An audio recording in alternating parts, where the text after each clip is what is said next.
Yomaseva Chevrodan, Melon Lota, the Janum de Terta, Sonam de Tamjes, Covantum, the Gengenda, Gadana, Shiva, Sivison and Joan, Joe.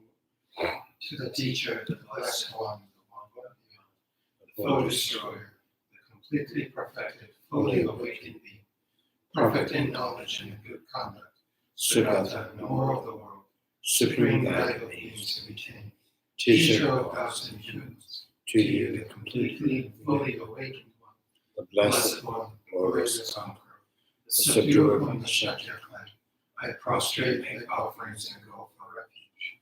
To the teacher, the blessed one, the one who the foe destroyer, the completely perfected, fully awakened being, perfect in knowledge and good conduct, Sugata, knower of the world, supreme guide of beings to be tamed, teacher of gods and humans, to you, the completely and fully awakened one, the blessed one, the glorious conqueror, the subduer from the Shakya clan, I prostrate, make offerings, and go for refuge.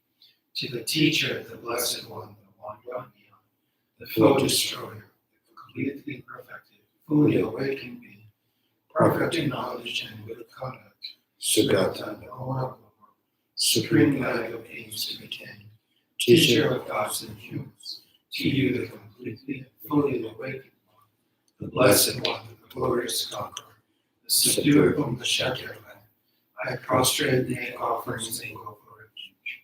When supreme among humans you were born on this earth, you paced out 7 strides and said, I am supreme in this world. To you who arise then, I prostrate. With pure bodies formed supremely pure, wisdom motion like golden mountain, fame that blazes in the 3 worlds, winner of the best, to you I prostrate.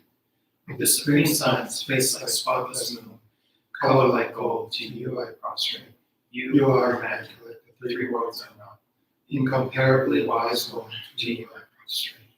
The Savior having great compassion, the teacher having all understanding, the field of merit with qualities like a vast ocean, to you the one gone to thusness I prostrate. The purity which makes one free from attachment, the virtue which frees one from the low realms, the one path, the sublime pure reality. To that Dharma which pacifies I prostrate.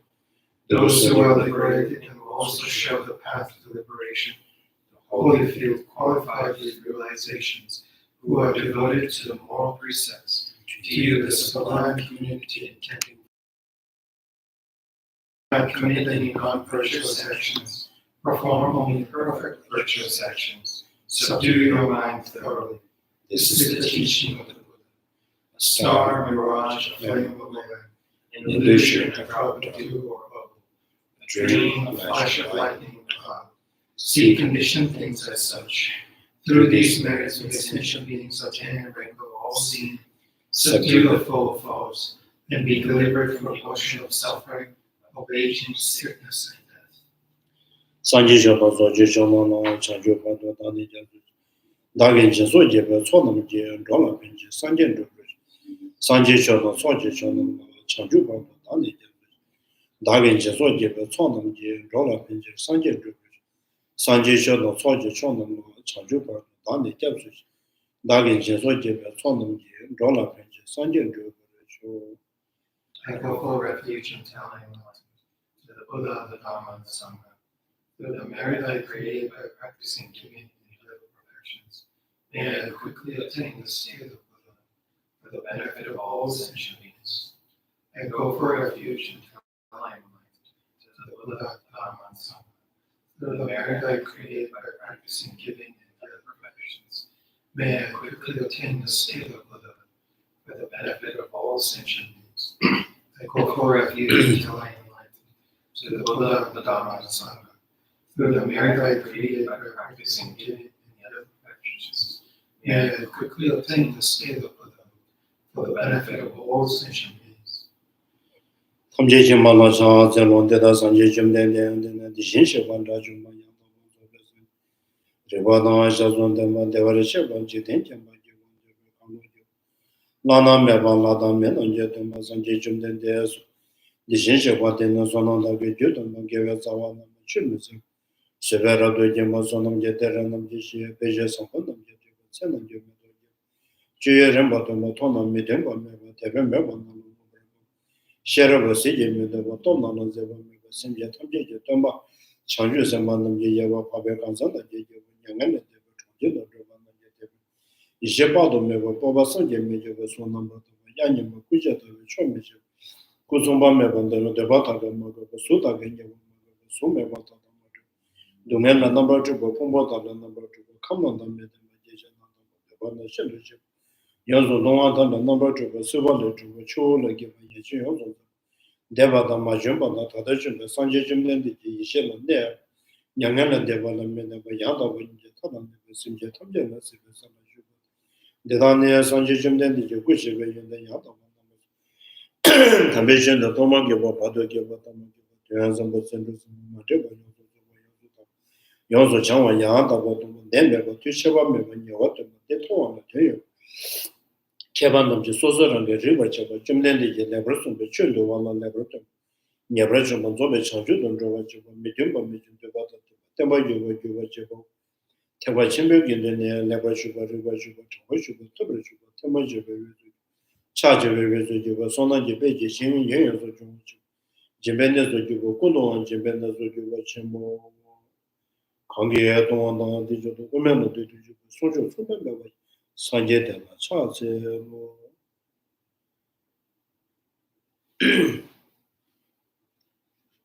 I think we are on the page 240, 42 or 43? 40. 43? 242 I have 242, okay. in the middle. 242, I think it's here, yeah. 60 stanzas of reasoning also says, having found a locus, one is caught by the twisting snake of the afflictions. Those whose mind have no locus will not snare by the such snake. So having found a locus means any target, intrinsic object that you found, which means one is caught by the twisting snake of the afflictions, because the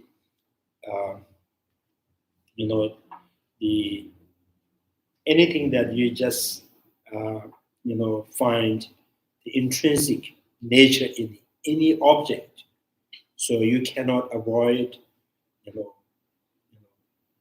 the arising of the afflictive emotions.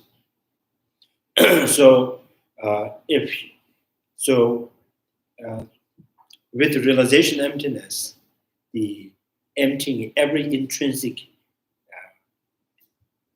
intrinsic natures, or dismantling every mental construct, then there is no space for the afflictive emotions, because there's nothing intrinsic target to feed the negative emotions. Thus, it says that if one finds any locus as the focus of objectification for grasping at true existence, one will then be snared by the snake of the afflictions. Immediately after these stanzas, it says, in those whose mind have a locus, why would the great poison of afflictions not arise? So the locus here in Tibet, nature, something locatable, something groundable. Right? So I think that's we have, when we see the colors, we always, tend to think that, there's something I can point. Right? There is the color, there is the smell, there is the taste, there's the textures. This is soft, this is, so, and then in all the imaginations, right? Imagination, we always think something tangible. We see them as very tangible. and things always exist by their own, own essence. So that is called, things are objectively groundable. Is the, here use the term the locus. So those mind have no look. This then is the excellent standpoint of the Noble Nagarjuna, in a comment linking these last two lines to the preceding one. One reads the Chandrakirti's commentary on the 60 stanzas, the following. They demonstrate that it's impossible for those who objectify form and so on to relinquish their afflictions, though they might aspire to. So although you have a strong wish to, free your mind from all the afflictive emotions, so as long as you are, grasping at intrinsic nature, or innately, or or kind of artificially, philosophically constituting the intrinsic nature of the phenomena, there is no way you can relinquish all the afflictive emotions.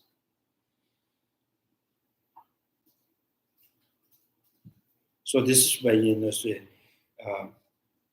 some of the practitioners are very sincere and following and seeking for the moksha, and then praying to the Bhagavan, or Paramatma.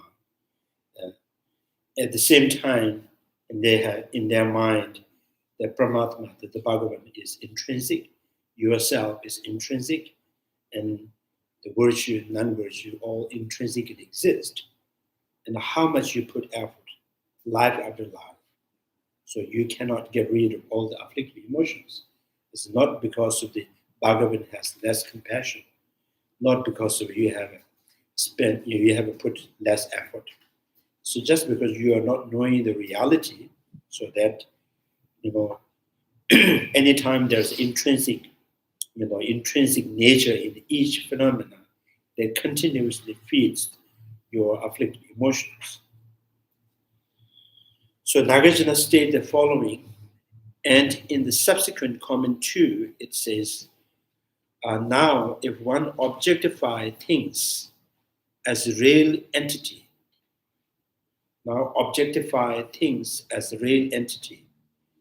then what's that? Myriad afflictions. So myriad afflictions, like attachment, will emerge inexorably, unstoppably. Inexorably. So unstoppably, I would say it in.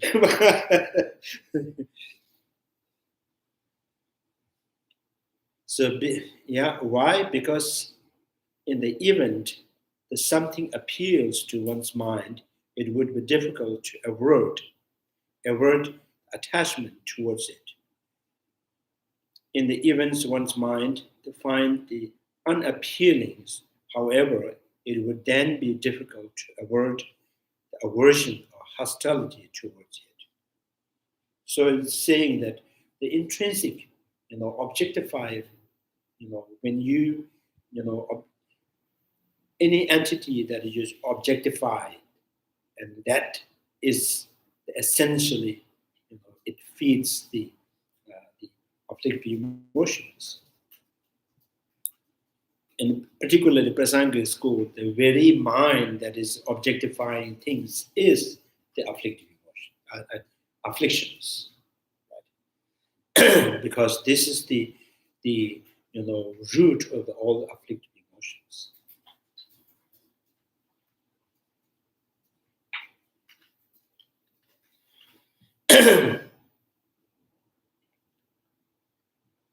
Even if the object happened to be something that is neither appealing nor unappealing, the commentary states ignorance will still arise in relation to it.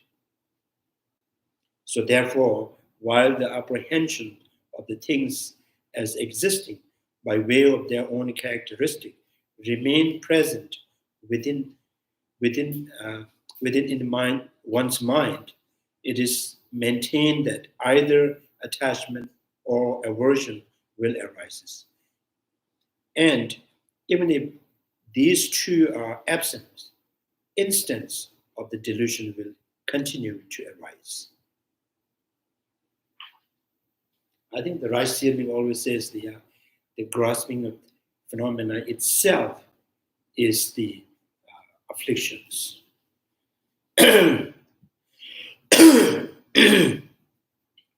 So the guide to the Bodhisattva's way 2 says that the mind that takes focal object will get stuck on one or another's. And the mind divorced from the emptiness, when cease will arise again, just as in the meditative attainment of non-discriminations. So this is called Dushimebe Nyumju. There's one of the meditations, Dushimebe Nyumju, is a kind of single-pointed meditations, and that draws all the thoughts, dissolve all thoughts. Even that meditations can be, affecting on your breathings. Breathing may stop while you are in meditations. So when you come out of the meditation, everything's normal, like breathe, stop breathing, and thoughts functionings. So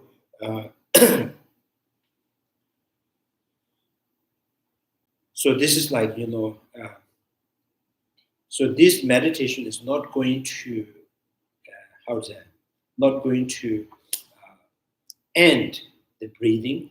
This meditation not going to end all the thoughts process. But while you are in that meditations, it will kind of stop for a while during that meditations. The thought will not processing and the breathing will stop. But when you come out of meditation, it all comes back. So similarly here, the mind that takes focal objects will get stuck on one or another, and mind divorced from emptiness. So which means without realization emptiness, how much you try to, how much you try to get rid of afflictive emotions, maybe you may find, you may, like for example, minority school point of view of emptiness, or the Sutanic school point of view of emptiness. How much you put effort and try to meditate constantly. So it has some kind of effect. It can reduce the weakening the afflictive emotions, but never help you to get rid of all the afflictive emotions. So it's for a short time you may able to stop them, the processing, but so like this particular meditative attainment of the non-discriminations. So there is a sutra.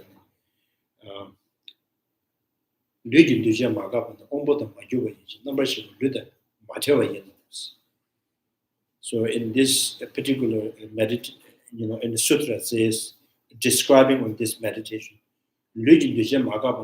when this Bodhisattva or meditators, while they are meditating on the meditative attainment of non-discriminations, and you haven't, the aggregate of the body hasn't ceased to exist. So sense power is still there, but not functioning. And then, there is no thought processing. So therefore, and then sutras, therefore, you can consider this person, this body is, the consciousness not left yet. Right? The consciousness hasn't left this body, but it seems like there is no person. It looks like the person has died. So there's one of the story, the Kadamas.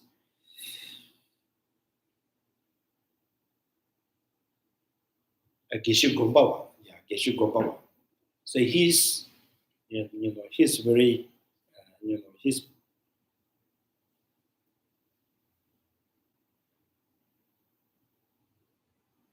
kind of been specialized in the meditation. So Geshe Gombawa, when he was in that meditations, and his students thought he died, so then they prepare all the bottle lamps. So my teacher has passed away. So 3 days, 4 days, like just remain, no breathings, nothing. And then after a few days, and he just come out in meditations. And then told, what are you doing? And the enemy student says, we thought you die. So we started doing the rituals. And then he says, that because the elements are not really kind of very balanced. So I try to find a way to balance the element. So he was doing that meditations. So this meditations, this looks like the consciousness left the body, but the consciousness and sense power are still there, but inactive.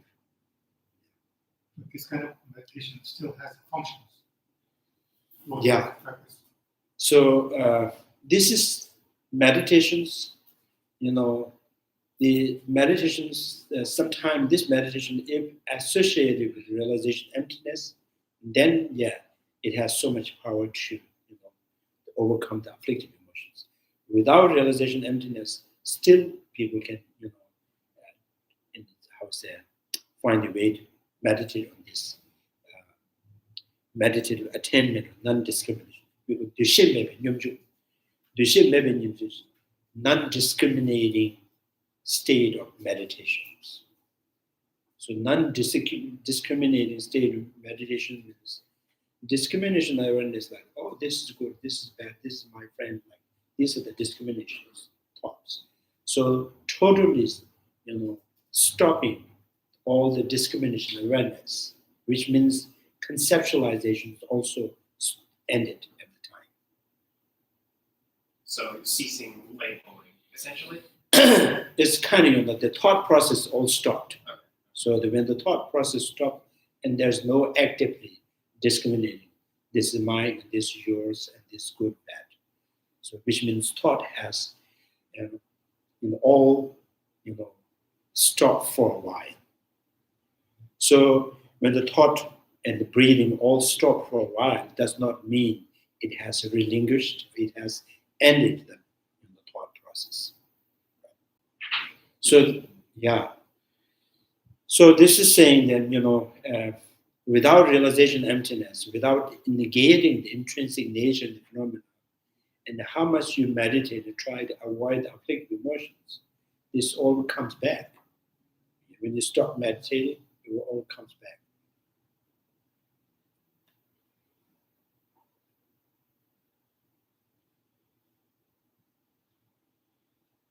So that's the Gombaba story. So in this regard, there is no difference between these two masters, Chandrakirti, Shantidevas, Buddhapalita, when it comes to the interpretation of the intention of the noble Nagarjuna. And the implication of this important point is this: the presentation that one could attain nirvana through only the path of the 16 characteristics of the Four Noble Truths, such as impermanence, become the provisional, and the identification of the afflictive emotion based on such presentation of the path remain incomplete as well. So one can, from these discussions, also understand the other afflictions such as conceit. So with respect to the ignorance, identify view, and the view grasping at the extreme as defined in this unique way too. So one should understand that such consist of the two levels, the acquired and innate, fearing excessive length breadth here. I will not spell out this issue in the great deals. So this is the opposite of the Prasangic school, and the third turning wheel of the dharmas, and many of the you know medieval autonomous schools, mind-only schools. So as I mentioned, they always think that the ignorance. There's a two kind of ignorance. One is a deluded ignorance. So the other one is non-afflicted ignorance. Yeah, afflicted ignorance, non-afflicted ignorance. So afflicted ignorance means, the grasping the self person and the following emotional anger and attachments. These are the due to the afflicted ignorance, and then the grasping of the true existing of phenomena are considered to be non-afflicted ignorance. Right? In the Prasangic school, it is the afflicted ignorance, and then lower school, other schools, so non-afflicted ignorance. So they think that the Bodhisattvas in the first bhumi and second bhumi, third bhumi, like in the fourth, fifth, and sixth. So when it comes to the seventh, and then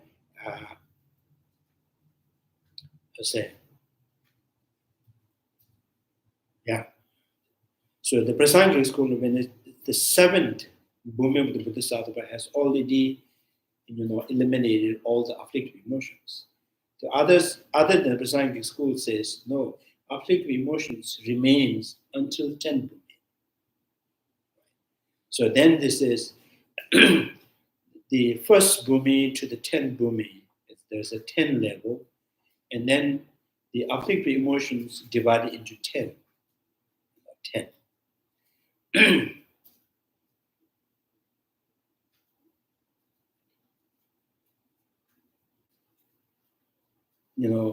The first bhumi, the realization emptiness, start to,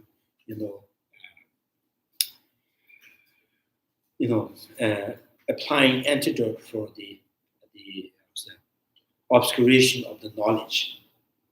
So two afflictions, one afflicted ignorance and non-afflicted ignorance.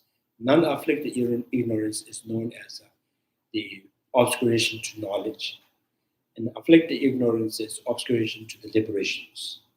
So the two kind of defilement. So one, the defilement that obscure to reach the liberations. One is obscuring to reach the enlightenment, Buddhahood. Right? So then they divided the afflictive emotions like the grade, medium, and settle. And within the grade, there are three. The medium has a 3, and the settled has a 3. So most settled afflictive emotions, overcomes in the state of the 8th bhumi, 9th bhumi, and 10th bhumi. So the Prasangic school said these are, it is interpretable. Provisional means this is just Buddha taught for the disciple who are not able to understand the absence of intrinsic natures. So that's why it's the provisional.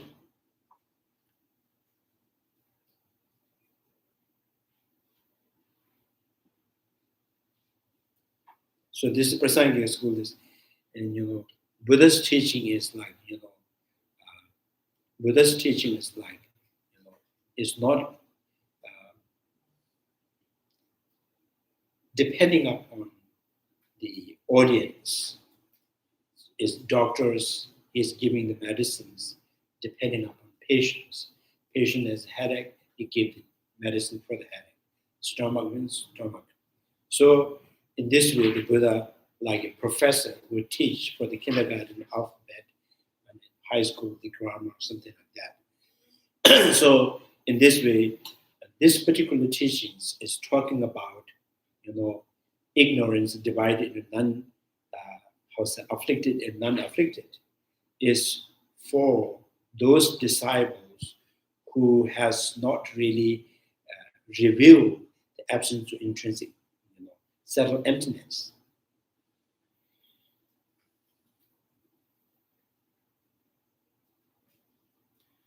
And then it says, and how do you know Buddha is really kind of, is provisional, because the Buddha's, how do you know the Buddha has taught this for the people who has no capacity of understanding the most subtle emptiness? And then says, yes, sometimes the Buddha also, some of the non-Buddhist school,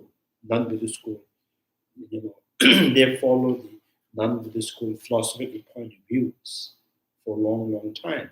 There's something that embedded in their mind, believing there's the Atmas, truly exist. And for those, sometimes the Buddha says, yes, there is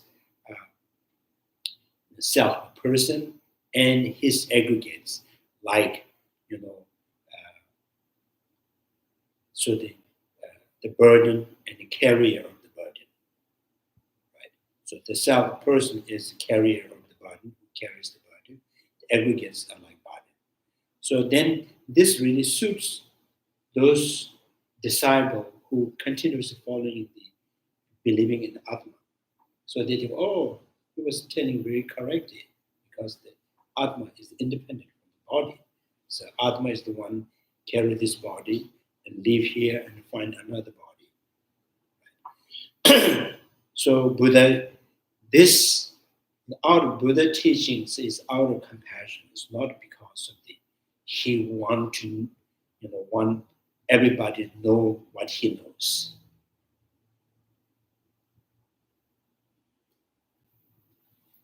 There's a story in the Buddha going out for the alms. And Ananda and the Buddha was, sitting under the tree. There's many leaves, the dried leaves. And Ananda asked, do you think you have taught everything that you know? And Buddha says, pick some flower, the dry leaves in his hand. So, does this represent all the leaves that on the ground? And he says, no, it's just part. So what I taught is just part of it, what people can understand. So, like, depending on the disciple and their capacities, Buddha teaches.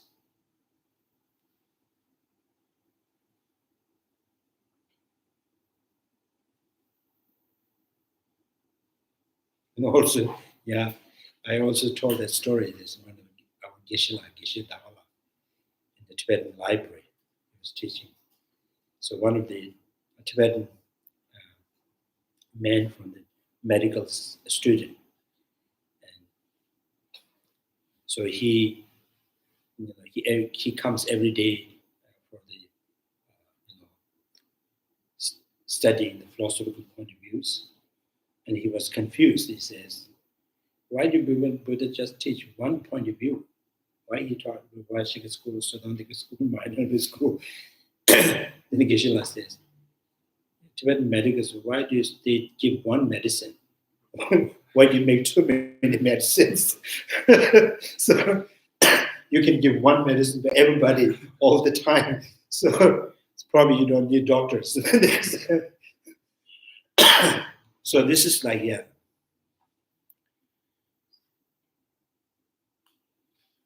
this is a little bit, So the Lama Tsongkapha, I will not spell out this issue, the greater deals. Similarly, there is the presentations where the conceptualization of the grasping at things as a true existence is characterized as what is to be relinquished on the path of meditations, differentiating in two differentiating it into 9 level of small, medium, and greater, correlation these two their corresponding antidote, namely the 9 stages of the path of the meditations. These two should be understood as being provisional, so it's interpretable. So it's not a definitive teaching. A teaching presented for the benefit to those who, for the time being, are not capable of fully realizing the both coarse and the subtle level of the selflessness of phenomena. This is analogous to the teachings where the conceptualization grasping at subject and object duality is differentiated into 9 levels in terms of the lesser, medium, and greater, in a greater degree, each correlations with relevant antidote. What's that? Vis-a-vis. Vis-a-vis. Vis-a-vis means? I think it just means like through means, like by way of. Okay. Yeah, I thought there's some visa to apply to go all the way to 9 levels. So Those 9 who have stages of the American path of Express meditation, which two remain provisional. Yeah. Those who have American Express cards, and not the vis-a-vis card, can't get enlightened. Vis-a-vis God? Yeah, the visa, the VISA card, Yeah. vis-a-vis. No, I was just making a bad joke, but this is the part I wonder about. It was such a bad joke. No one got it but me. That's funny. So you can make a joke something you don't understand. But anyhow, I found this phrase interesting.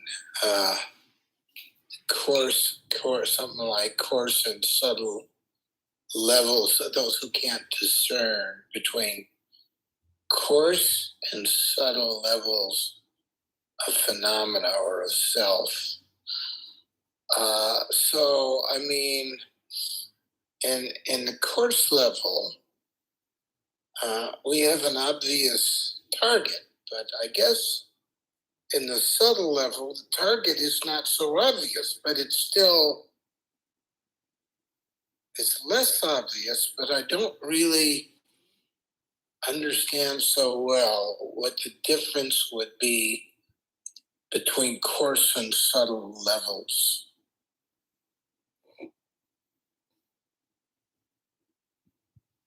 The courses here is, for example, the absence of self-sufficient I. Right? So absence of self-sufficient I and absence of intrinsic I.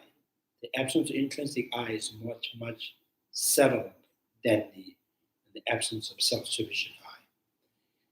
Because when you say there is no independent I, the I that is independent from the body, feeling, perceptions, it is impossible by negating that. And then you still, reflects. Maybe part of you, maybe body is not, maybe mind, or maybe one part of my mental state is the self person.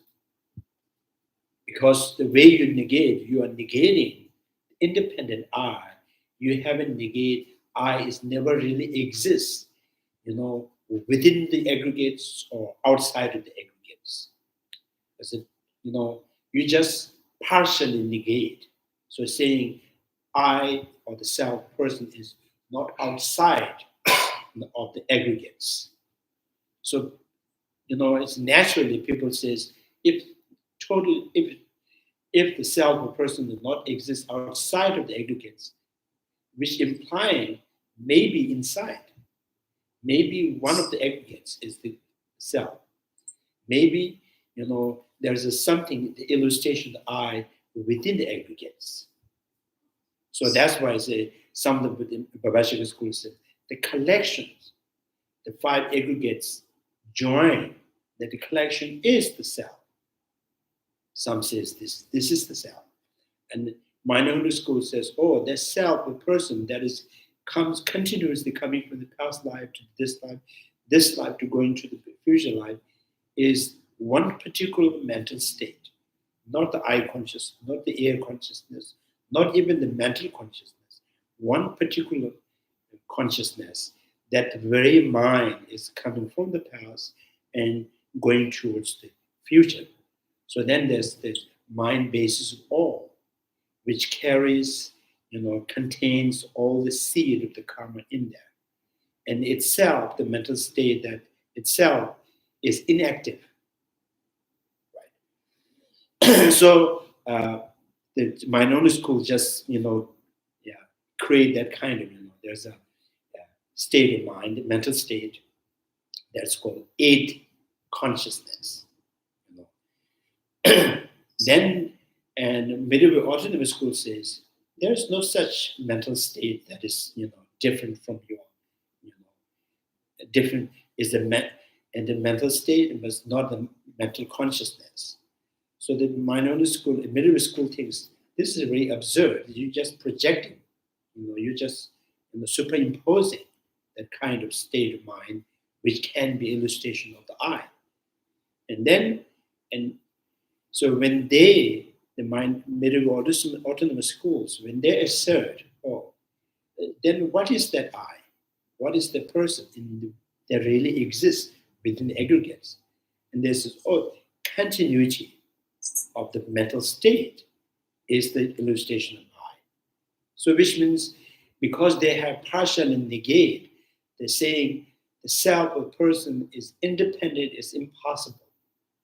So just emptying that, and naturally, you just think that, or maybe the whole collection of the body it aggregates, or maybe one of the state of the mind, or continuity of the mental state.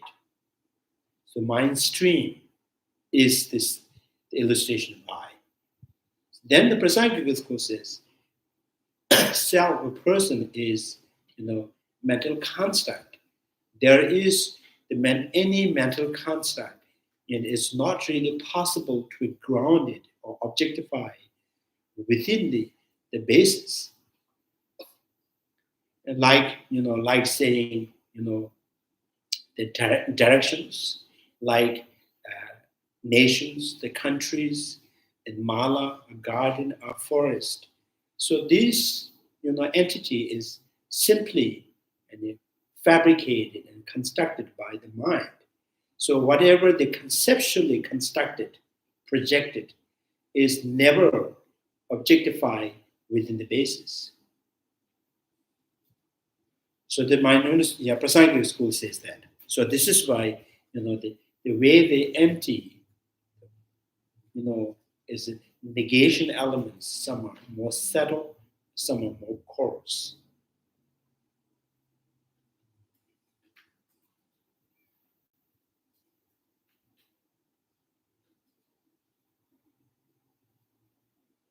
It's not such an easy thing to fully understand, is it? Yeah, it's not a piece of cake. It's not a piece of cake. It's a piece of New York steak. So hard to chew. You have to spend more time.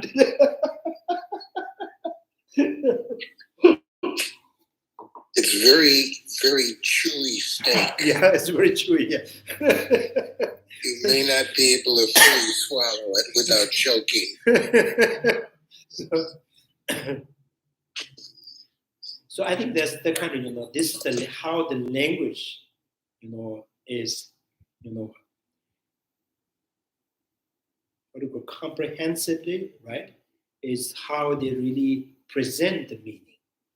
So if the language says, there is no independent I, there is no independent I. So why? If there is the self, a person that is independent from your body, feeling, perceptions, then, kind of that independent I is permanent and unity is, it never dies. So, and why would you say this person is getting old? This person is now, he has changed a lot. And some people says, this person has never changed. So what is that, are these, the way you express is, is it wrong? If the person is continuously changing with his emotional, changing with his perception, changing his body conditions, and then when the body is totally, elements are totally dissolved, the body is not functioning at all, and then people says he died, he is no more. So, according to their point of view, is the self, a person is independent, permanent, then the person cannot die. So this very person has to go, to the next life. So when this person is going to the next life, so how can he go without the aggregates? There is no, criteria to consider this person can go. So here in this life, it says, he is looking with eye, he is smelling, he is thinking, he is sad, he is disappointed, he is got bigger, he is smaller, right? So there's some, what do you call it, criteria to consider this person is doing something. When without aggregates, there's no feeling, no perceptions, no body. So what base you can think this person is going into next life? He has reached to the next life. So in this way, you say, oh, the independent I is just absurd. There's not making sense at all. And then, so when you negate that, so it automatically comes back. Then where is it, that person? Right? And then one of the Bhavashika schools says, oh, it's the collections, the mind and the body combinations and join is the person. Right. And then again says the collection is, if that is the what you call is a person, then so this collections, the join of this mind and this body is the person, and then when the body is totally ceased, and so this is not coming back again. So there is no person can really go to the next life. He has ended. Existing of the person is ended. And also, just the collection, the factors are together is if you think this is the whole entity. So then you say, if you have all the parts of the car and gathered in one place, so do you think there's the car? Right. So if the chariot, the wheels, and then what called the bodies, and all together is not really joined, do you still consider there is a chariot? And if there's a table, right, the table legs, table tops are just, we just order from online and you get not assembled. You're seeing this is the table. So then by saying, oh, this collections is the, considered to itself person is not making sense. And then minority school says, oh, I think not the body, not the perceptions, not all perceptions, 6 perceptions, like eye consciousness, nose consciousness, tongue consciousness, body consciousness, even mental consciousness. There's one particular mental state that is inactively existing. It comes from the past and going to the next life. The 8 consciousness that is particularly, it is there to how's that? To carry all the karmic seeds. So that mental state is the illustration of I. There is me. This is me. So again, and then says middle with, so now the minority school, you have negated non-Buddhist school the independent self, and you are, projecting your own intrinsic I. So there is no such mental state isolated from the rest of the perceptions, and it's like uh, so what do you call it? In charge of the treasury. So something isolated existing, and that is impossible. There is no such things. So then, and then the other says, oh, this is not really making sense. Now we come up with new ideas. The middle orthodox school says, it's the mind stream itself is illustrations. So when this mind stream, the continued mental state, is continuing to the next life, then says this person is going to the next life. So the reason the person is going to the next life, the continuity consciousness still remains. And then Prasangic school says, oh, that is also very absurd, because continuity of the mind is the basis for the designated I. It is not the designated I. It is the condition. It is the basis for the, So sometimes we make joke like if the continuity is the self, and then continuity human consciousness is the human being. So that human being never eats, never dress, never brush, never take shower. So there's some kind of human beings there that don't need anything. So then a Prasangic school, when you ask, what do you think that how the self, a person is identifying? And the Prasangic school says, it is right from the beginnings, it is I or the self, person. I am monk, I am not monk, I am male, I am female, I am strong. All are always constructed by the thought. It's a conceptualized phenomena or entity. So anything that can merely exist through the conceptualizations, it is called mental construct. It's a projection. So mental fabrication is, kind of, you can say it's kind of abstract, or it is, is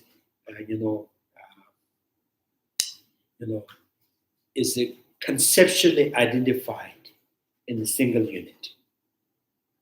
So that self is never really groundable within the body, within the feeling, within each perceptions.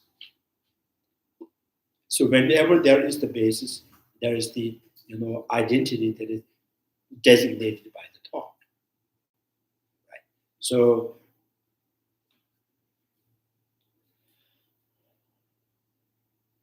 in the Prasangic school saying, every time when you say leaf, and leaf, color of the leaf, bigger leaf, or leaf, soft leaf, or hard leaf, or dry leaf. So which means it always exists through the conceptualizations.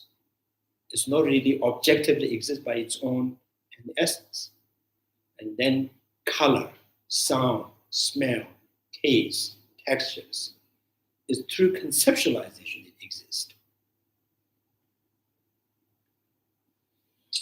So this is why the self of person is constructed by the thought.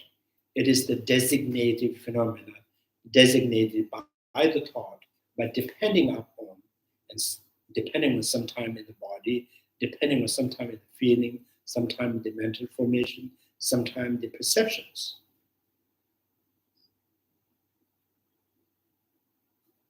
So the emptying the self that is never really inherent in feeling, body, perceptions, mental formations, and perceptions is more subtle than the, just by negating, there is no independent I.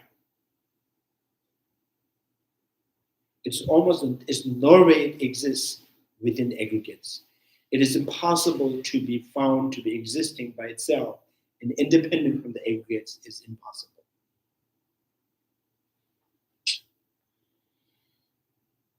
So then, Okay. Oh, sorry. Continue. I didn't mean to interrupt. So then you say, and what is anything that you can exercise to understand this? Say, concept of east, concept of west. So how do you really know this is the east, this is the west? Is the east, there's some kind of area or the locations by itself identifying as the east? There is no such location. There's no such place or environment that is by itself identifying I'm east. So the very place you are projecting the east, if you go to that place, you can still find east is still further. So then the existing in your mind of the kind of the entity of that east is because you have already projected the west. That makes you see the east is there. So you say that is the west, and then automatically east is there. It's not because the east and the west is like apple and orange. I'm here at apple, I'm there in the orange. So so if the east is conventionally, direction of the east is conventionally relatively existing, still you can consider is the real. And why not? The self or person is not locatable within the aggregate, not really found independent, but depending on something, your actions, or your feeling, your thoughts, your perceptions, and it automatically exists conventionally, relatively. So that is called mental construct. So the mental construct is the only one that you can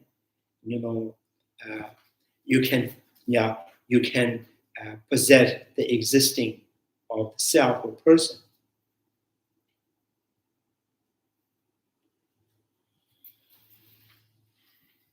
Okay, so I have two more questions. Yeah. As a result of this discussion. First, if we go back to what you were talking about before, about the Geshe who went into a state of meditation and the students thought he was dead, I think it would be asserted, I believe Chandrakirti, or you for that matter, would assert that he was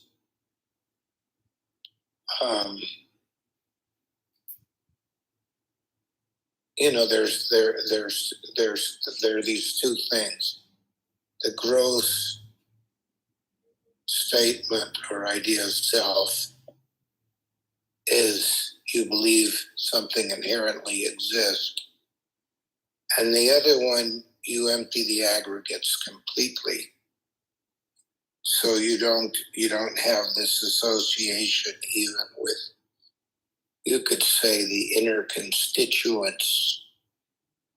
You can reject the an intrinsic self and still somehow be identified with a subtle self in these inner elements or aggregates. But in the case of this Geshe, who was in this state of meditation, we can't say,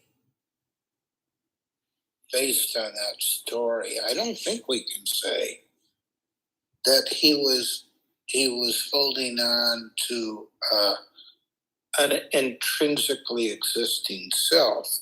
It's just that he was kind of relapsing after he was in that state and he became aware, kind of in the conventional state, that he's still seeing, you could say, he still has some connection in an intrinsic state. Although it's very difficult for me to understand here because,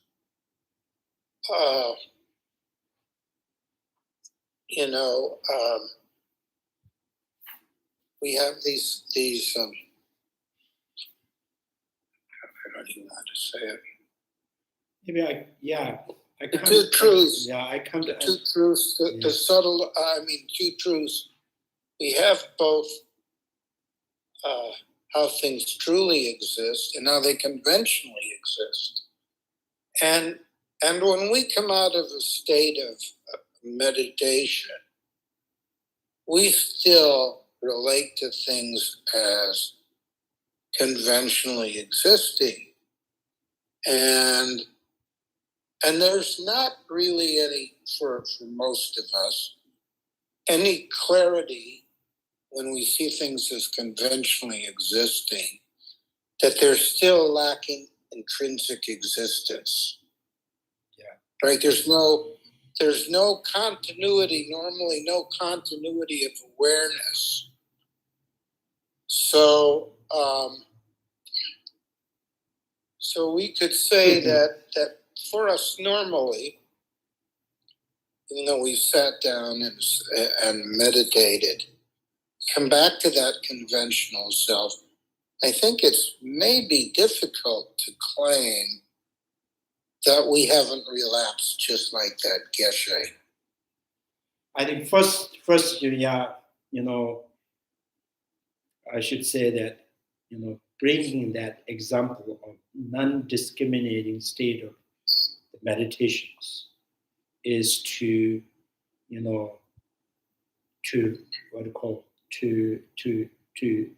represent that, saying that, without realization emptiness, you may find a way to avoid the afflictive emotion for a while is not the reason that it is going to eliminate afflictive emotions. It is just simply,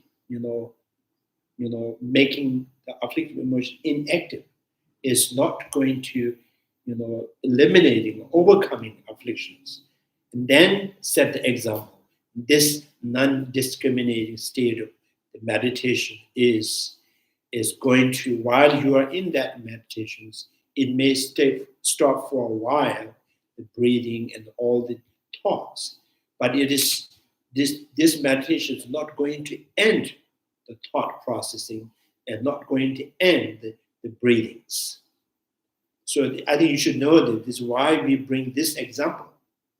This example is not to, like you're saying, illustration I or not. It is just simply use this example saying, this meditation is, this meditation is going to stop the breathing and thought processing, but it's not the antidote to end the thought processing. So then any kind of meditation you may find, like a mind-only school's point of view of the meditations, a Sutanic school point of meditations, maybe you find while you are in that meditations, afflictive emotions are not active. So that does not mean you have applied the antidote to end the afflictive emotions. So we're just saying that without realization emptiness, you cannot stop afflictive emotions. Well, maybe when most of us meditate, we're in that state. How do you distinguish a discriminating state of meditation where you have some subtle realization of emptiness from an undiscriminating state? I mean, this just how the can you terminology. tell? Non-discriminating state of meditation, just the terminology, which means certain meditation can, while you are in that meditation, it will stop the thought processing. So that's why it's saying non-discriminating state of meditation. It is not saying you have no discriminations. You have no discrimination awareness. So because the person is the designated entity, but depending upon 5 aggregates. The 5 aggregates, one is the discrimination awareness. So you still have a discrimination awareness. You have feeling, you have perceptions, you have the aggregates, the body, physical aggregates, all of them. So therefore, it has not ended the discrimination awareness, but it has stopped for a while this discrimination awareness, because this meditation is,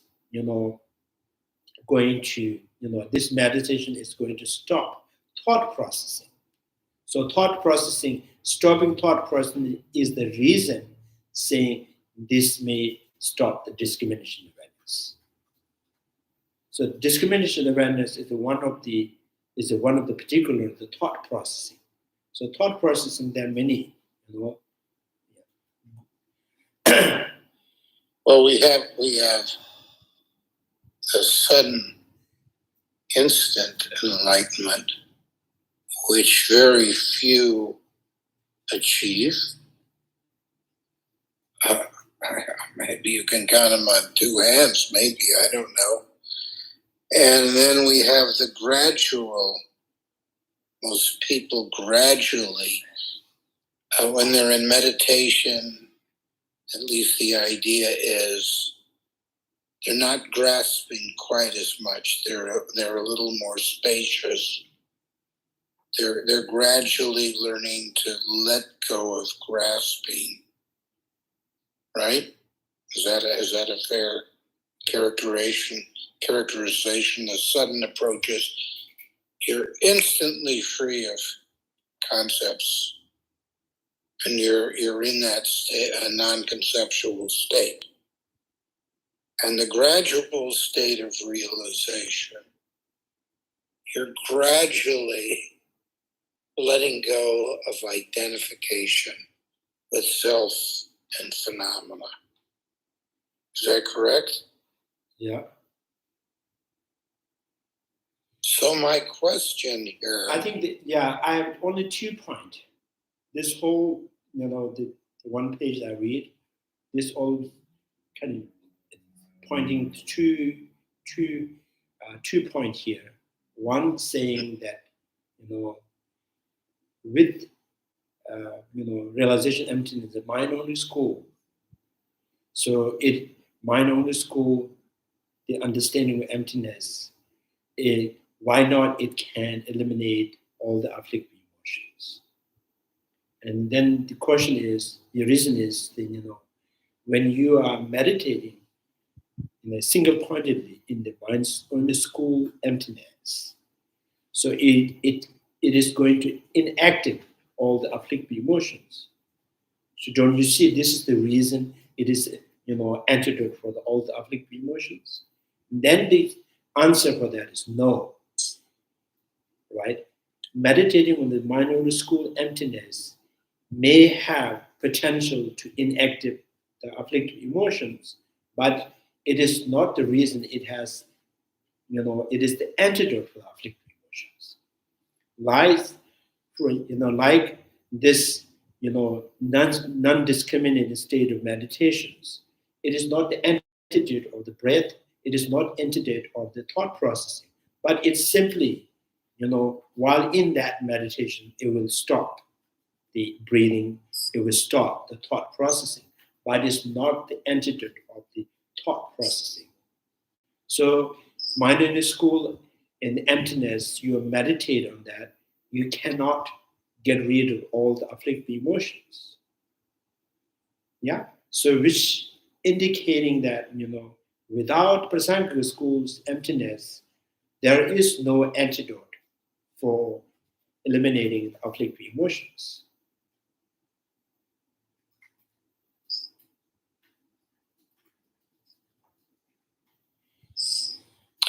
Okay, I'm going to move on to another question.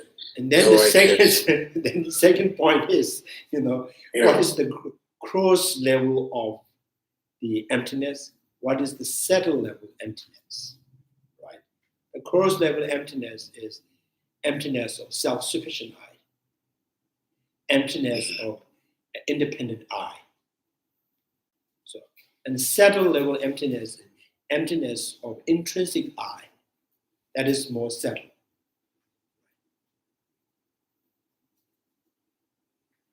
Yeah, and then, Larry, please. So I'm having a lot of difficulty with this, but and I don't know if I can even retain it. Even though I can talk about it now, I don't know how well I can really retain this. Then there's this very subtle thing with the second point. You were saying, even asserting there's a continuity of self, continuity of consciousness means it's continuity of consciousness, like rebirth and all that. That there's a mind stream that continues. I mean, that's how I interpret it. Mm-hmm. Asserting that there's a mind stream that continues would be kind of in this category of the more subtle idea of a self, holding on to a more subtle idea of self. But Prasangika isn't really rejecting the idea of continuity. No. But No. They're not rejecting continuity. They're rejecting continuity is a self. right. Now that's a very that's easy to say. Easy to make a verbal distinction here. But that's not understanding it. And in fact, the moment we bring up the word tuku, Tuku is sissy, most right? of us are either talking about the gross. Most of us are talking about the gross level, and some of us may be talking about the subtle level, but none of us are in the state of liberation, really in this state free of even the subtle self. In fact, the term tulku, I guess arguably can make us much more stuck. Oh, this guy's a tulku, see? He's the same person as his predecessor. In that case, I will tell you one. The barley sprout is the tuku of the barley seed. Yeah, exactly. Yogurt is the tuku of the milk. So I think this is how we think. We see that as the continuities. Right. What's tuku? Tuku is in Tibetan traditions, we Rinpoches, some recognize, reincarnations. So it's kind of, for me, it's a formal kind of, it's very formal, identifying formally. So informally, it's just incarnations, like you and me. Right? The formally is giving title of the two groups. So this idea, the kind of, the culture of this identifying two groups, and I think this brought from, Buddhist, textbook. So Now, when you go to the textbook to read what is the Tugu, how do you really identify? And the textbook says the Tugu is only the emanation of the Buddha. Now, if you apply to this, every Rinpoche, and then in that case, has to be Buddha, right? So there is some kind of, some politely, formally, giving the title, because there is this Rinpoche is, this, you have respectfully imagining this was our Bodhisattvas. Now he's, rebirth and to the dispel the suffering of the others. So in that imagination, that concept, then we give this formal titles. Then we can solidify it further Yeah. by say this one's Tulku's Tundrup, or he's a reincarnate. But this other one is not just Tulku, he's his eminence Tulku. Yeah. So he is higher than the others. He's especially, sometimes it even seems self-designated. Or maybe he tells his Godier, his inner Sangha, you tell them to address me as eminence. Now we have even a further solidification of the concept of our teacher self. I mean, it seems to me it makes it even a tighter kind of grasping. Yeah. And also sometimes in the English word, the gentleman, right? So we refer to the person, the man as gentleman. So it has gentle means if the person has no gentleness, anything, so we still kind of refer him as the gentleman is coming.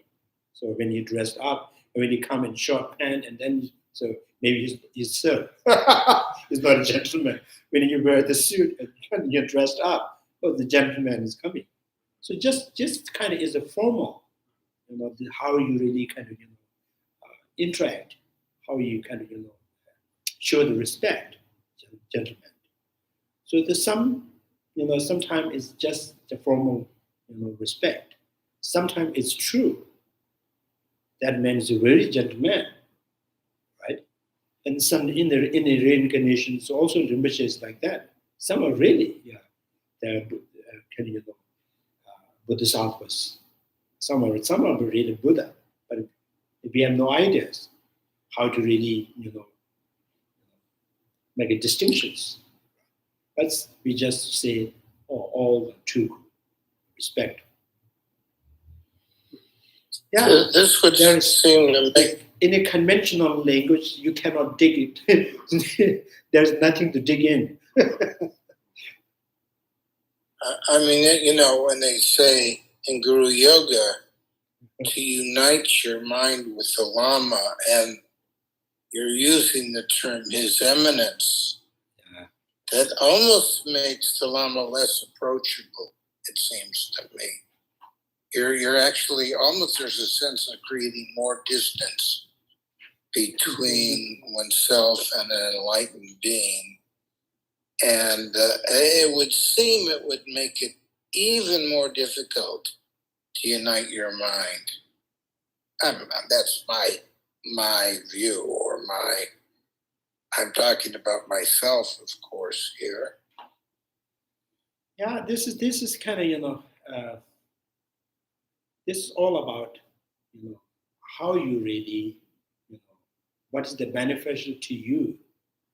If something beneficial to you is something really significant that can really helping you to, enhancing your faith and wisdom, you can still show respect to the stone as a Buddha. So that does not mean this stone has said something or did something kind to you. But you can, so every time when you see this, the stone or the rock, that reminds you of the Buddha or Buddha's quality, then you show respect, right? So even the, you say, in Tanzania, if the teacher, your teacher,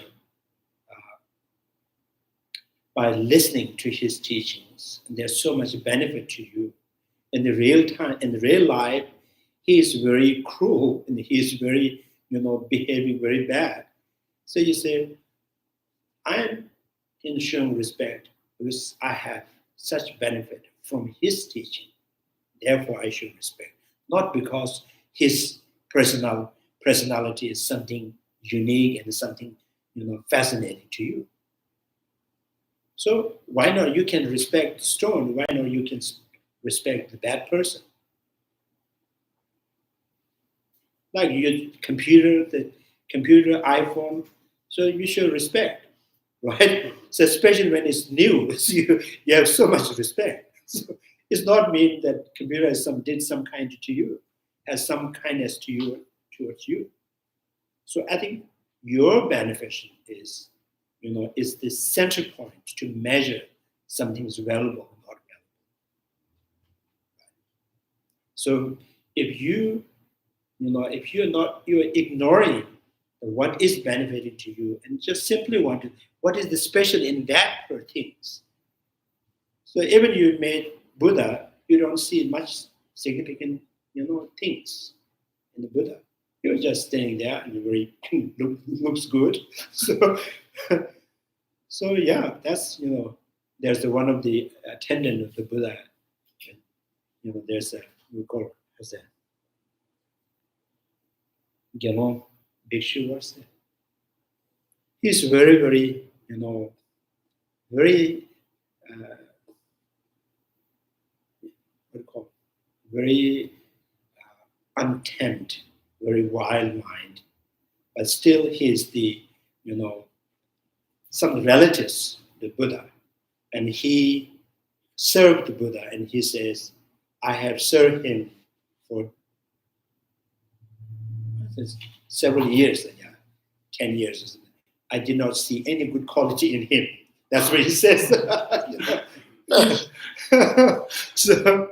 So he thinks this is like the normal gurus. Every gurus they're doing that. He's one of them. I don't see any unique things in him. And then there are many disciples, the Shariputra, the Mongol Buddhists, or they kind of gain higher realization because of the Buddha's teachings. That many of enlightened, many of the arhat. So they have so much respect. So all the respect, So like, when you go to the restaurant, oh, this restaurant is very good. Because it's something you have taste the food. Not because of the table, not because of the waitress, not because of anything, right? Something you feel is good, something that benefits you. Essentially, this is the really kind of wisely selfish. This wisely selfish means something, you got something that is valuable to you, therefore you should respect. Yeah. And in ordinary people, they don't really care about what's benefiting to them, others. They just simply want to talk about that person, right? So other person says, oh, he's very good, he's nice. And the other says, oh, he's nothing. So these are just gossiping. So yeah, talk selfishly. Yeah. So not selflessly. Say that I didn't quite get that distinction. You should talk selfishly. Selfishly. You cannot talk nonsensely. So selfishness, you have a certain point to measure something is good or not. Not just you want to kill the time, or you want to you want to do something, you say something.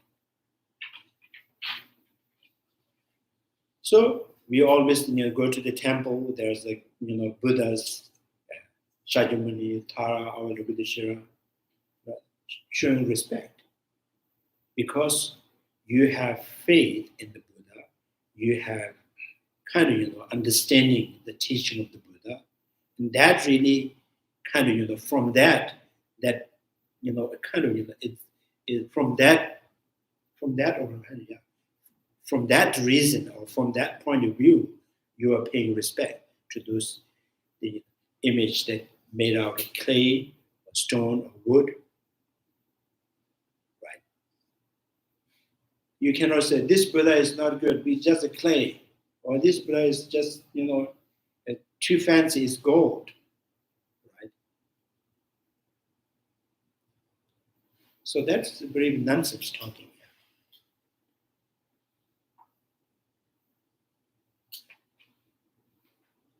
I think this is very selfish when you say paying respect to the Buddha, right?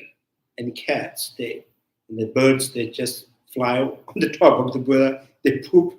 So they have no respect. And this is not a disrespect. They have no respect, this is not disrespect.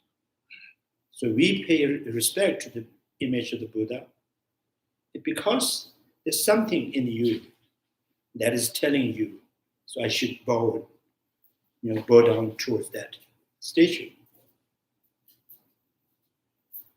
So that when the bird, poops on the statue, they are not really making any negative karma. For them, it's just strong.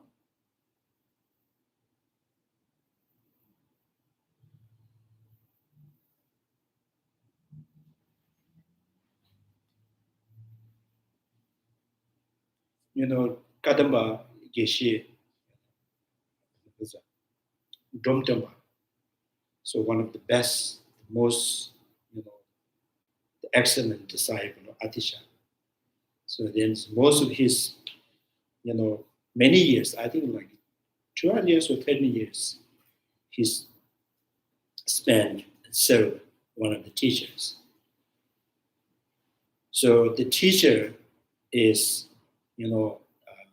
want him to stay with him because he's a good servant.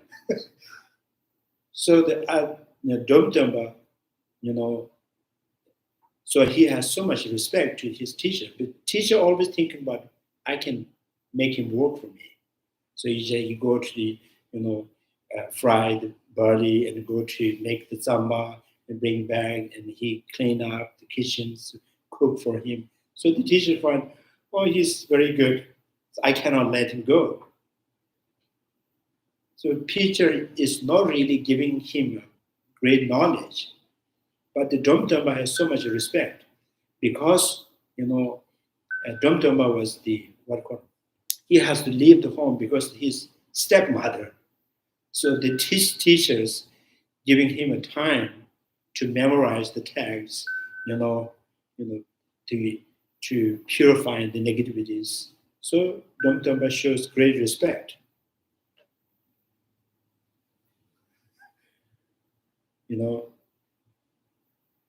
So he cannot go without his permission. Otherwise, you can say, you did not give me any good knowledge. So I just did. Right? Because he knows he has benefited from these teachers. That's why whatever he has, right, any reason to keep him in his, so I still have to show respect. So that's from the culture. That's from the culture, is the culture aspect. So that's why the culture is important. That really kind of, nurture you. Culture, religions are important for the beginner. So then he continues to study, and then you no longer need to rely on culture and the religion.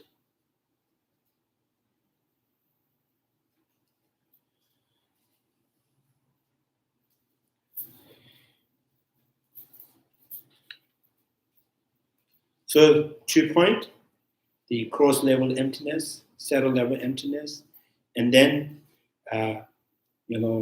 anything that any kind of meditations, while you're in that meditations, helps you to, to avoid afflictive emotions is not the reason is this meditation is going to eliminate afflictive emotions.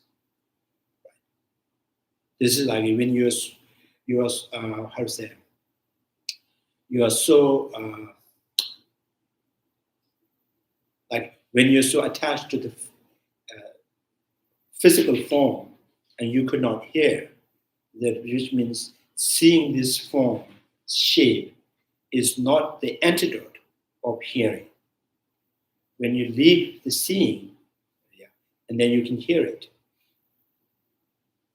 When you're so much into the music and into the music, you could not see things, recognize. That doesn't mean your hearing is, is to become the antidote for the seeing.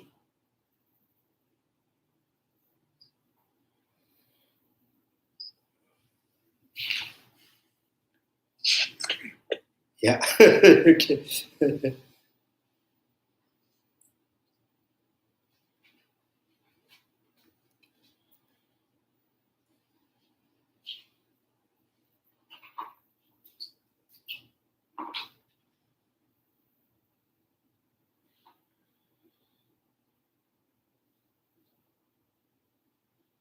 So, how the merely conventional appears or does not appear to the three individuals. Merely conventional. So merely conventional appears or does not appear to the three individuals. The Arhat and the Bodhisattvas from the eight Bhumi and the enlightened being. The entities, though not possessing intrinsic existence, appear to the childish ordinary beings to do so. And through this, they deceive such beings. For the ordinary people, conventional realities, having appears to their mind, is become, enough to deceive them, because they tend to see they're all intrinsic. Right? So that's how it deceived for the ordinary.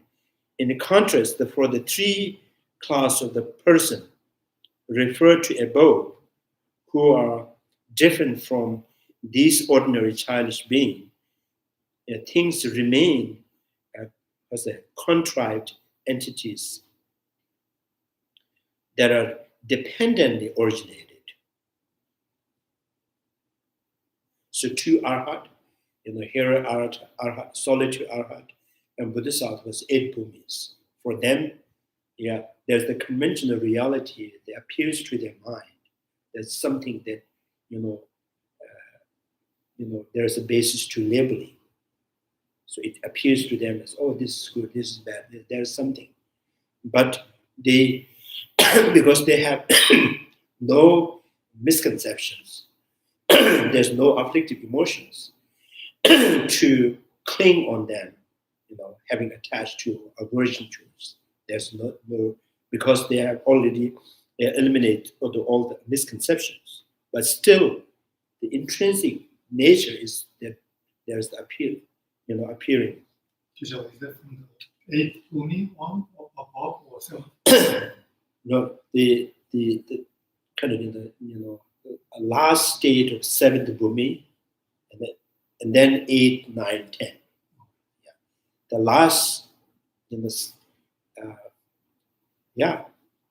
last moment or last part of the seventh Bhumi. So it's already eliminated afflictive emotions. And then, so when you overcome all the afflictive emotions, then it becomes the eighth Bhumi. Right? So two Arhats and the Bodhisattvas from the eight Bhumis. So, because they have no afflictive emotion, but still they see intrinsic natures there. Right? They do not grasping on it. It appears to them as there's something intrinsically exists. So and also I meant the example like magicians and audience. So these Bodhisattvas, 8 Bhumi, and 2 Arahats like magicians. Magician also sees the illusion, but they understand these are not real. For the audience, illusions for them is the real.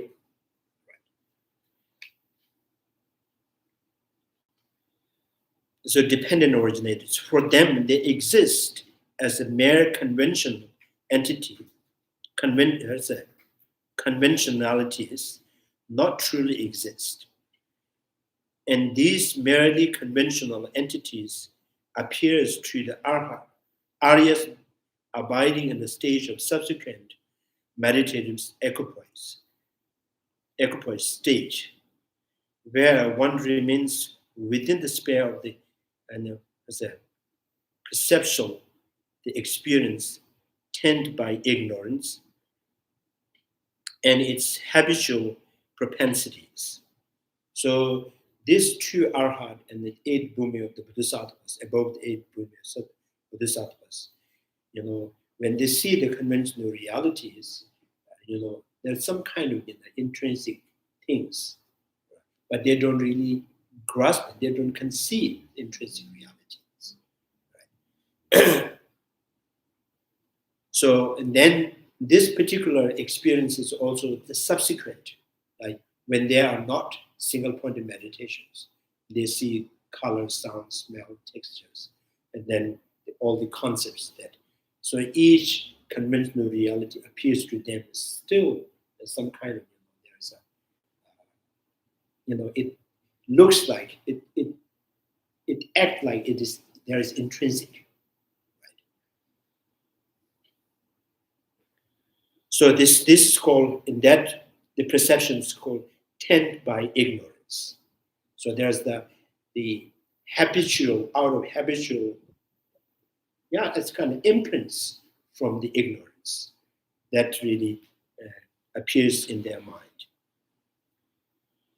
So this is because they possess a form of ignorance that is not afflicted, but is characterized as a, obscuration to knowledge. In contrast, the entity do not appear at all to Aryas who are abiding in meditative equipoise, for they are devoid of dualistic perceptions. How does one define the obscuration to knowledge according to the Chandrakirti's traditions then? In this regard, the commentary says, now the habitual propensities towards ignorance constitute the obstacle to true comprehension of the object of knowledge, and that habitual propensities towards the attachment and aversions, so on, exist is indicated by the corresponding physical and the verbal actions, so which are also their cause. These habitual propensities towards the ignorance, attachment, and so on cease for the omniscient and the Buddha alone, not for others. So the Arya beings and Arhat. So Arhat is no afflictive emotions, right? And 8 Bhumis, no afflictive emotions.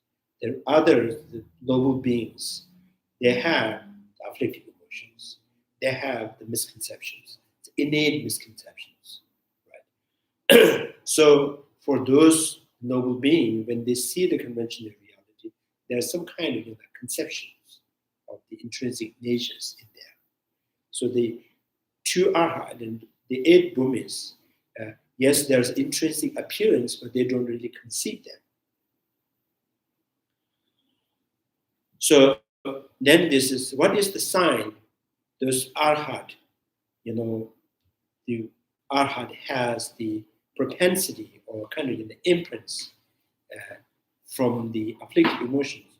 Not afflictive emotion is there in their mind, but the habit, propensity of the afflictive emotion does. What is the indication? What is the sign of that? So then says, this you can see in the physical and the verbal actions. So Buddha's, saying that from the morning to the end, night, there is no any activities that is some kind of indication of wrong perceptions, wrong doing, wrong thinking. So arhat, some of the arhat, they have some kind of activities that people may find it's strange. It is maybe it's not really sometimes even they violate the monastic rules. So the physical and the verbal actions here, they refer to such behavior as those present even in the arhat, such as jumping about like a monkey or calling someone lowly comment, like mumblings, right? So arhat still have this, So when they don't like or something when they see is inappropriate, there's some kind of this is not good, something like that. So you cannot see this activity in Buddha, arhat still, which means there is some kind of stain of afflictive emotions.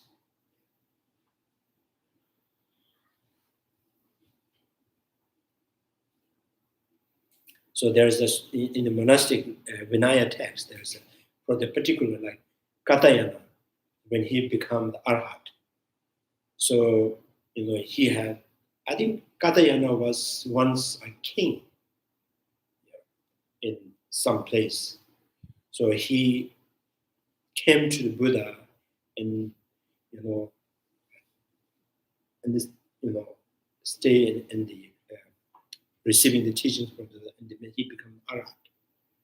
So because the habit of the king, and every 15 days the monks gather to the confessions. So and everyone has to join.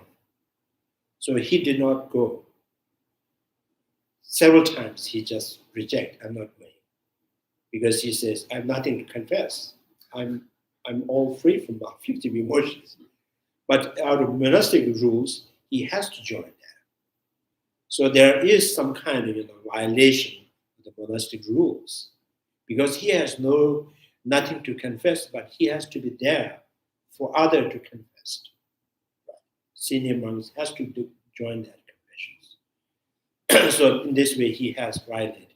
And after the Buddha says now, without any exceptions, everyone has to join.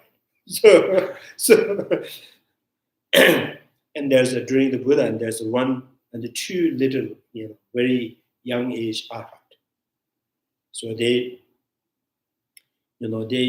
attained our liberations from very young age. So because they're young, there's some kind of jumping, like climbing the trees. So some people say they don't look like arhat. So these are the habits, verbal and the physical behavior. People may find it is awkward, is indication of there is a stain of the afflictive emotions.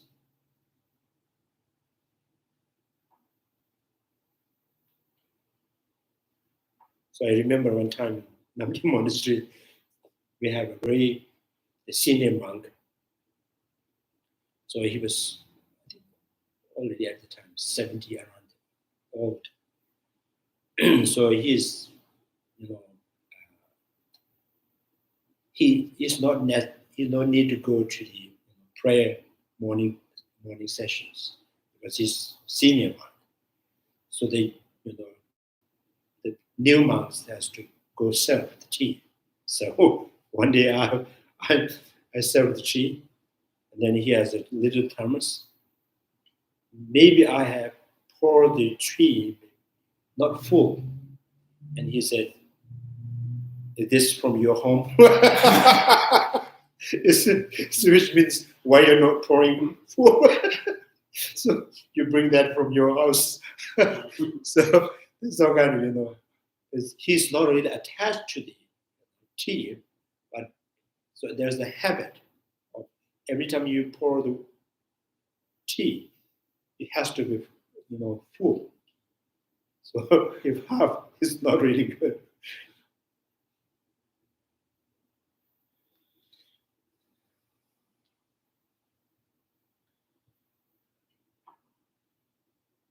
So the habitual propensities,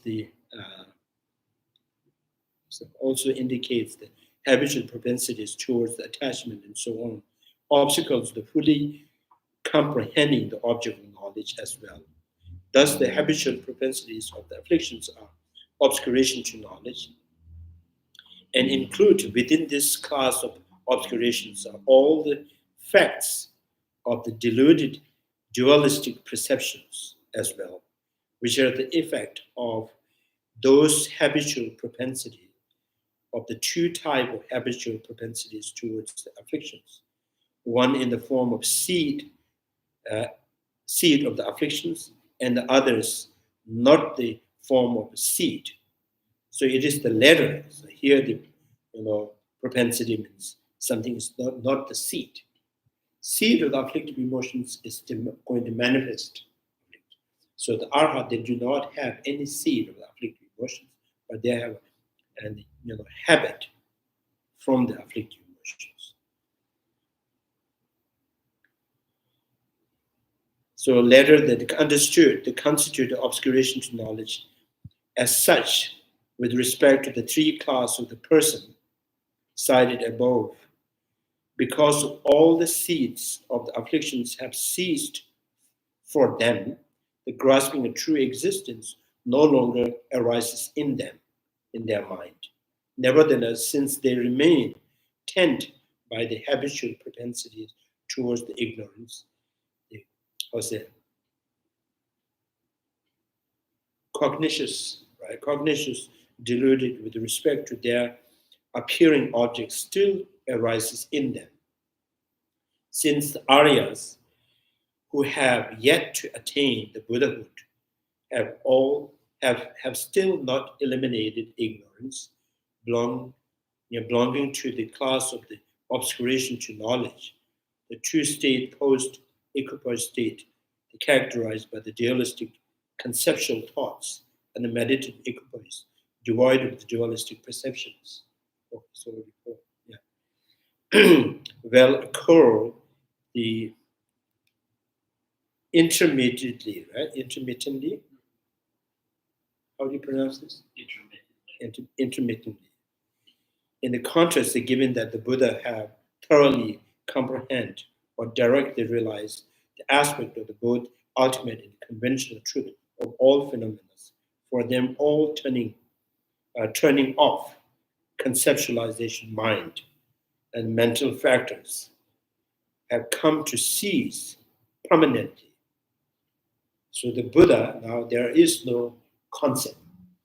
All the thought process is completely stopped. It's not because they have, he has abandoned them. It is no longer required to conceive and imagine because everything is too obvious. So for the omniscient, so Buddha therefore have no intermittent meditative equipoise. So therefore, Buddha, there's no meditative equipoise and subsequent from the meditations. So there's no true state. So he can, Buddha's while in that directly meditate equipoise, and he can act, doing like teachings, talkings, walkings, everything at the same time. So the arhat, they do not have these kind of qualities.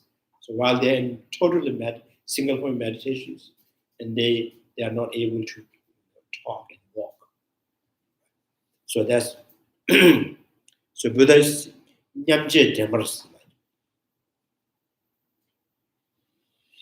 Meditative equipoise in the post-equipoise state. So post-equipoise state and meditative equipoise is the simultaneous in the Buddha.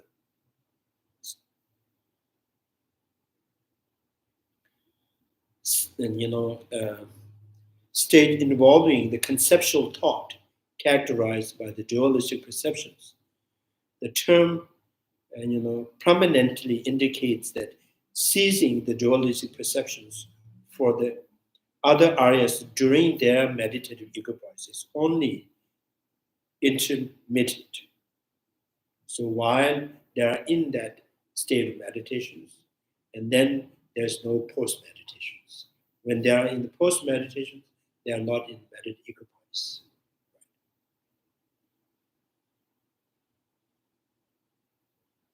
So because of this, the meditative equipoise and the post-equipoise state occur sequentially for them, as the rational, okay, because they experience ignorance that belongs to the class of obscuration knowledge.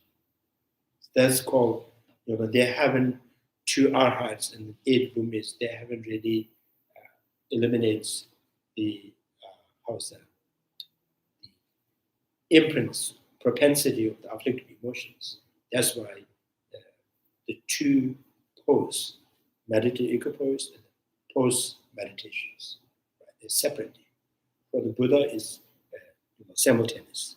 This habitual propensity is also called stain of affliction. Is the same thing? Yeah. So any habitual that is improper or something, is, for the ordinary, for the, it all comes from the afflictive emotions. So even the arhat, they have this kind of habitual, improper actions. So this, not because of their afflictive emotions, is because of the propensity of the afflictive emotions.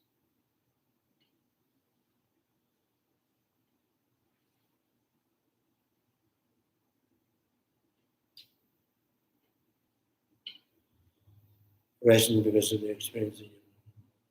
Reason to demonstrate that Aryas possess the dualistic perceptions, it is an explanation, the substantiate the point that for them, absence and the presence of the dualistic perceptions alternate in a line with period of the equipoise and post-equipoise. The turnings of the mind or the mental factors, turning of mind and mental factors. The Siddhi-jua, and I think it's in the Tibetan it's called Siddhi-jua, means the motion of the thoughts. So it totally ceased. So the Buddha, for the enlightenment, there is no motion of the thoughts. There is a kind of so mental factors is to be understood in the terms of the conceptualization thought. For example, the clear word says, I think maybe I'll just stop here. Any questions? Keep reading.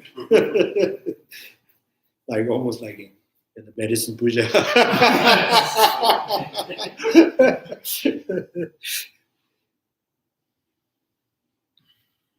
So this means omniscient, means,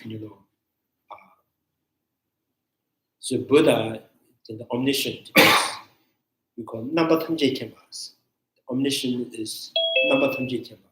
Namken means when one aspect, with one kind of, when the Buddha, when the omniscient perceives like a color, that very mind perceiving color is the knower of all phenomena.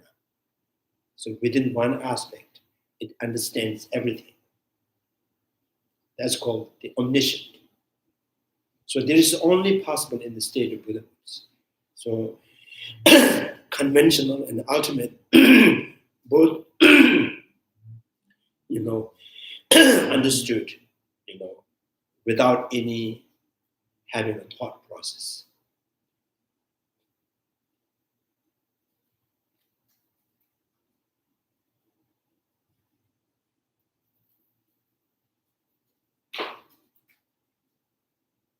So, any questions?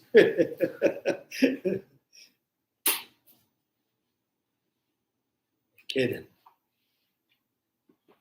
Chanju Simjo Rinpoche, Maje Bana, Jeju, Jevanya Ban, Bevanya, Kone Kondo, Pebble. Onye Tawa Rinpoche, Maje Bana, Jeju, Jevanya Ban, Bevanya, Kone Kondo, Pebble. Pama Simjan Tamje, Dedan Denju, Nendo Tamje Tata, Don, Chanju Simjo, Kama Sushu, Tada Puja, Monon Juju, Karira Roko, Shimansa, Pendan, the woman, Joe, Jeres, and what things in Jazu, Shabe Sudebado, May the precious body mind not yet born rise and grow. May the born have no decline but increase forever. May the precious mind realizing emptiness not yet born rise and grow. May the born have no decline but increase forever. Due to all these merits, may all Father and Mother sentient beings have all happiness, and may all lower realms bring to forever. Wherever there are Bodhisattvas, may all their prayers be accomplished immediately. In the sacred lands surrounded by snow mountains, you are the source of all happiness, more powerful genesis in Katsu. Remain in this world until samsara ends. Thank you very much.